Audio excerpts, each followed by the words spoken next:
Bonjour à tous et bienvenue dans l'épisode 2 de Je t'apprends comment fonctionne un PC. Dans l'épisode précédent, on avait vu le fonctionnement d'une carte mère. Cette fois-ci, on va voir le fonctionnement de la RAM.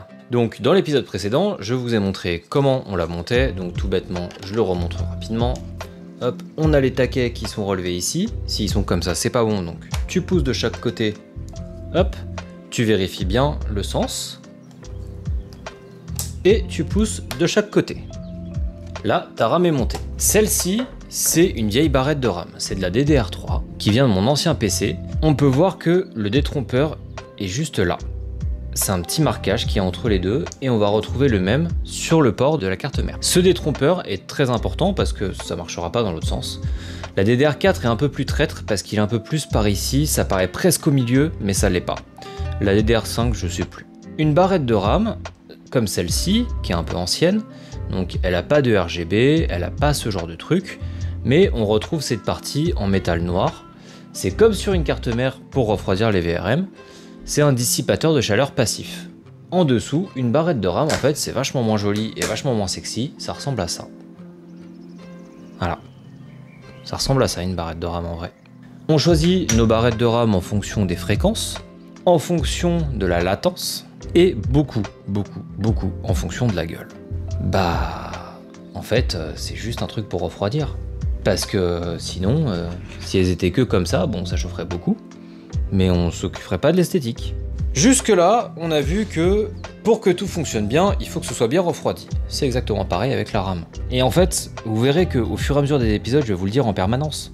Tout est une question de refroidissement en permanence. Là, on a un courant électrique qui passe, qui va faire chauffer. Si ça chauffe trop, la fréquence baisse. C'est pour ça qu'on a un dissipateur. Pour les fréquences, alors, je vais parler surtout de la DDR4.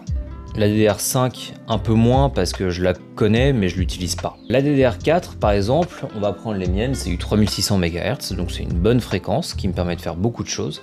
Et on est sur une latence de 16, ce qu'on appelle le CAS. Alors c'est un peu chiant à expliquer. Mais le CAS, c'est la fréquence d'horloge. Donc en gros, dites-vous qu'on va avoir un cycle. Ce cycle, nous, il fait 24 heures sur une journée, par exemple. Bah, pour une barrette de RAM, le cycle, il va faire, je dis n'importe quoi, 1 seconde. Le nombre de cycles qu'il va pouvoir faire pour traiter le plus d'informations. Plus le cycle est bas, meilleur c'est. Sur de la DDR4, on a des cycles plus bas que sur la DDR5, par exemple. Sauf que la DDR5 a des fréquences bien plus élevées. Donc ça justifie qu'on soit sur un CAS 32 par exemple, ou on est sur un CAS 16 en DDR4, tout simplement parce qu'on a aussi 2 fois plus de fréquences en DDR5. Donc finalement, une barrette en 7200 CAS 32, c'est la même chose en termes de CAS que une DDR4 3200 CAS 16, tout bêtement. La RAM, c'est un acronyme, ça veut dire Random Access Memory.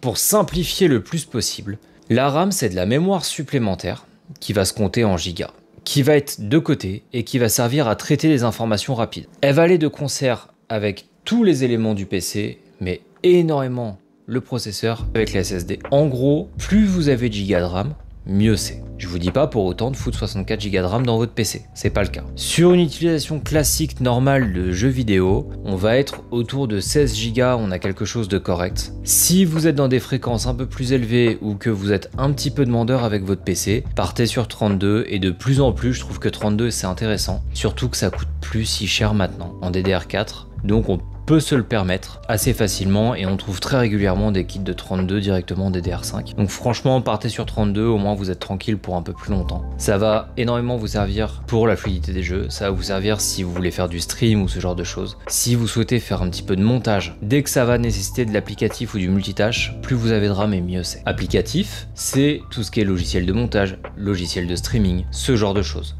Tout ce qui est jeu, bon bah ça on s'en doute, hein, c'est juste du jeu vidéo. C'est assez rare que ça consomme tant que ça, mais par contre le jeu en lui-même va peut-être consommer on va dire 10 Go, mais le reste de votre PC va en consommer aussi. Donc avoir que 6 Go de réserve sous le coude, c'est un peu juste, sachant que si on prend mon PC, très régulièrement il consomme 8 à 10 Go juste comme ça gratuitement on va dire. Finalement sur les 16 ça me fait pas tant pour mes jeux.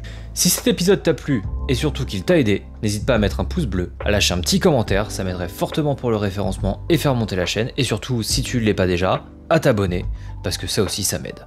Allez, ciao!